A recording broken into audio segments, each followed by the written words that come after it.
Assalamualaikum warahmatullahi wabarakatuh. Saya Khadijah Makarim. Topik kita kali ini adalah inspirasi judul skripsi peran guru bidang studi.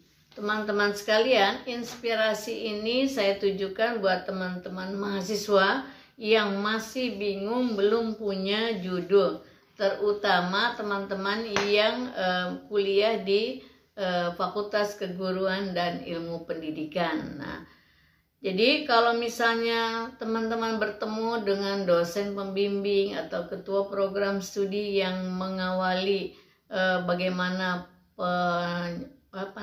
persetujuan pemilihan judul, mungkin sering dikatakan ini loh judul yang ini sudah jenuh, misalnya diantaranya adalah tentang peran guru bidang studi. Itu kan banyak sekali judul-judul seperti itu yang dikategorikan sudah jenuh. Tapi nggak usah bingung, kita tetap bisa meneliti peran guru bidang studi tertentu, tapi kita bukan judul itu yang ditulisnya.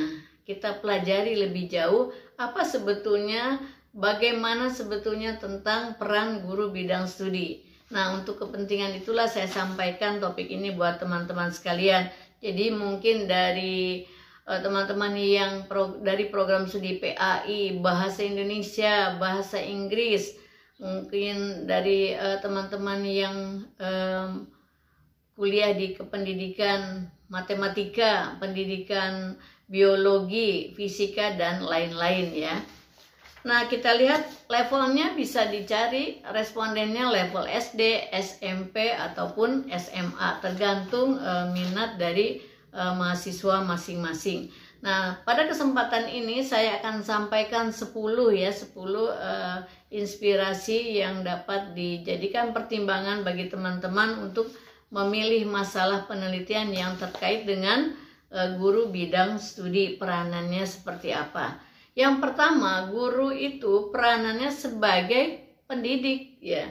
Nah, sebagai pendidik itu di mana? Sebagai tokoh, sebagai panutan, sebagai tokoh identifikasi bagi anak didiknya. Itu bisa dicarikan masalah-masalah yang berkaitan dengan guru sebagai pendidik. Jadi, apakah siswa itu memberikan satu perhatian khusus ya, membuat identifikasi dirinya terhadap apa yang dia lihat dari pribadi guru tersebut. Yang kedua, guru sebagai pengajar. Nah, kalau guru sebagai pengajar, teman-teman bisa melihatnya dari 4 kompetensi guru, dari kompetensi kepribadian, kompetensi pedagogik, kompetensi profesional, dan kompetensi sosial.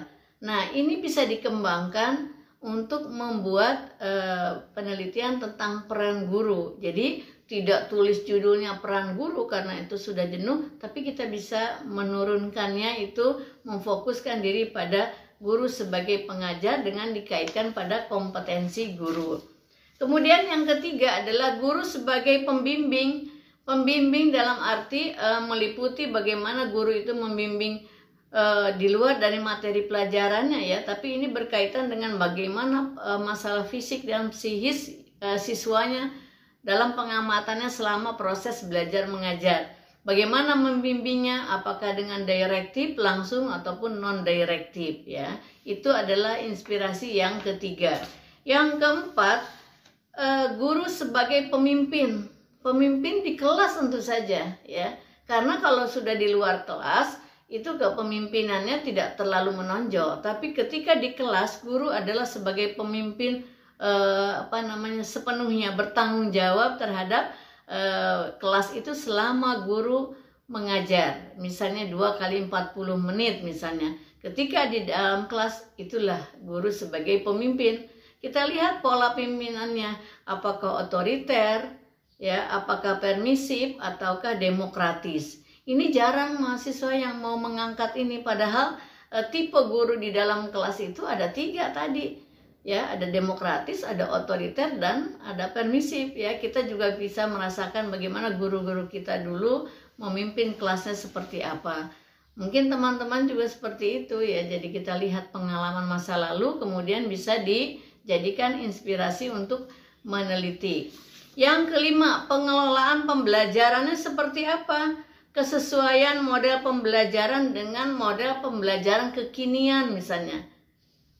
Bagaimana guru itu mengelola pembelajaran itu, apakah dengan program-program yang baru misalnya, atau dia senang dengan program-program pembelajaran yang lama. Kita lihat ya, itu bisa menjadi inspirasi yang kelima. Misalnya apakah guru itu menggunakan cara-cara baru, meninggalkan cara-cara yang lama. Tapi kan kadang-kadang ada guru yang tidak mau meninggalkan cara-cara yang lama. Lalu bagaimana dampaknya terhadap siswanya yang berkembang pada masa kini gitu ya. Jadi ketidaksesuaian itu akan menimbulkan masalah ya. Itu bisa dijadikan masalah di dalam inspirasi yang kelima. Yang keenam adalah guru sebagai model, sebagai teladan bagi siswanya. Nah ini sangat jarang itu diteliti oleh teman-teman mahasiswa.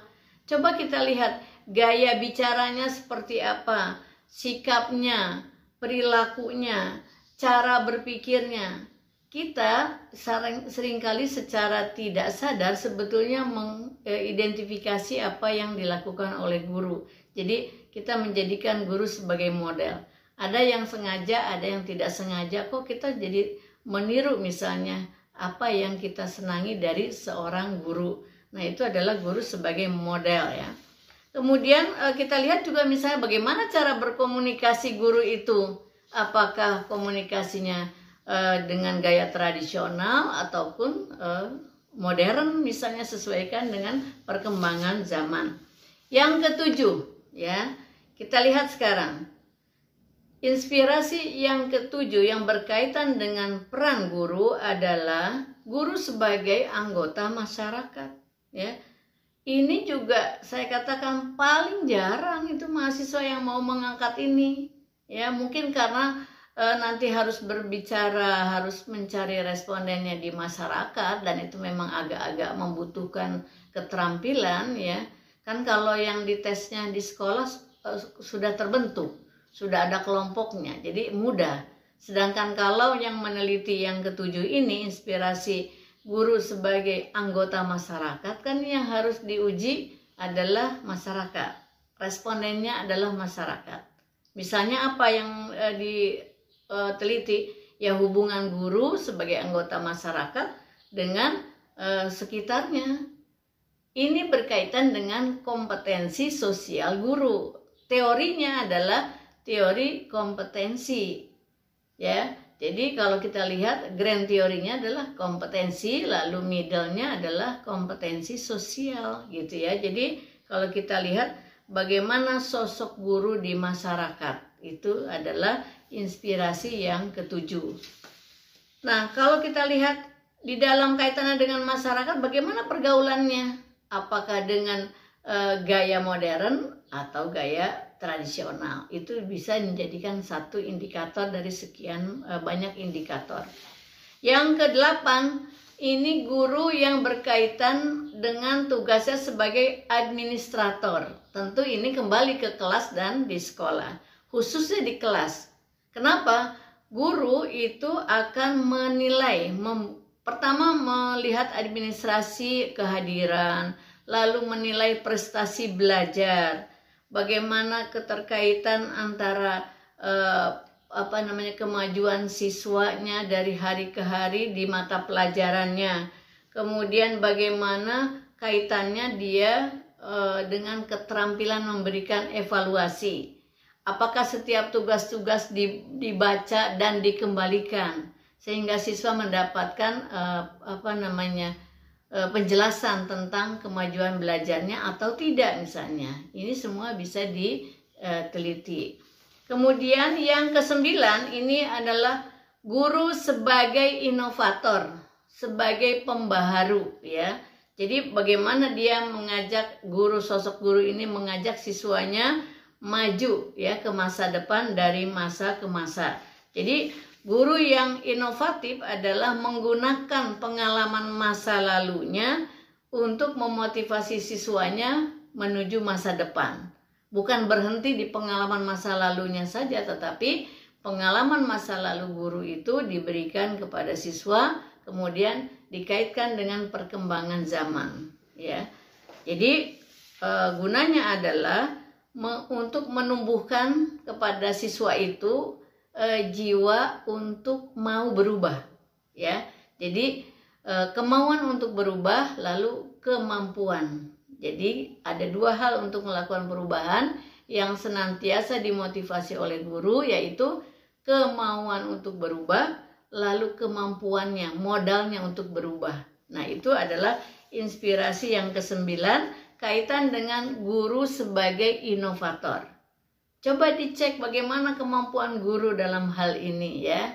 Kemudian kan ada guru yang pokoknya ngajar aja tiap hari dari waktu ke waktu, melaksanakan tugas-tugas kurikulum, ya udah itu aja, nggak peduli dengan perkembangan zaman. Tapi ada kelompok guru yang kira-kira 25% yang sangat inovatif. Nah, teman-teman bisa meneliti ini, berapa banyak sebetulnya guru yang mampu menjadi inovator, ya. Jangan sampai menjadi pengikut terus-menerus. Karena guru itu tadi fungsinya adalah sebagai teladan bagi siswanya. Baik teman-teman sekalian, yang ke-10 sekarang yang terakhir, guru sebagai evaluator. Jadi bagaimana mampu menilai prestasi siswanya, ya. Bagaimana melihat kemajuan siswa dalam belajar, juga menilai kemampuan kinerjanya sendiri, kinerja guru sendiri. Dan juga bagaimana guru itu mampu menilai keberhasilannya di dalam melaksanakan kurikulum pembelajaran. Jadi kita cek apakah keberhasilan di dalam memberikan penilaian itu guru mencapai nggak tujuan pembelajaran yang sudah ditetapkan. Tercapainya berapa persen? 100%, 80%, atau di bawah 80%? Jika di bawah 80%, apa sebabnya? Nah, itu adalah inspirasi yang ke-10. Nah, baik teman-teman sekalian, berikut saya sampaikan beberapa contoh aja nih ya. Misalnya, peran guru PAI itu ada di variabel X. Nanti subvariabelnya tadi tuh cari ya, dari 1 sampai 10. Kemudian Y-nya bisa dengan akhlak, dengan karakter, dengan kesadaran beragama, dan lain-lain. Sekarang yang kedua, kalau matematika misalnya peran guru matematika variabel X-nya itu kan sudah banyak. Nah, kita buat pembatasan jadi X11, X12, X13 dari yang tadi saya sampaikan 10 itu. Lalu Y-nya hubungkan dengan kreativitas berpikir, dengan minat belajar matematika dan sebagainya ya. Kemudian yang berikutnya contoh yang ketiga ya, ini adalah peran guru di dalam meningkatkan, misalnya guru bidang studi apa terserah, meningkatkan motivasi belajar, minat belajar, atau mungkin mengembangkan literasi ya, literasi digital, literasi numerasi, literasi budaya, literasi sains, dan literasi finansial. Jadi silahkan pilih kira-kira yang mana yang teman-teman minati. Jadi jangan terjebak pada perkataan misalnya dosen pembimbing, ini loh peran guru itu sudah jenuh. Jadi teman-teman masih kalau dengarkan inspirasi ini masih bisa meneliti tentang peran guru, tetapi nanti di bawahnya ada sub ya. X11, X12, X13, dan seterusnya. Demikian, mudah-mudahan ini bisa bermanfaat bagi teman-teman yang masih bingung mencari judul, terutama bagi teman-teman yang kuliah di bidang ilmu pendidikan. Mohon maaf bila ada kekurangan. Assalamualaikum warahmatullahi wabarakatuh.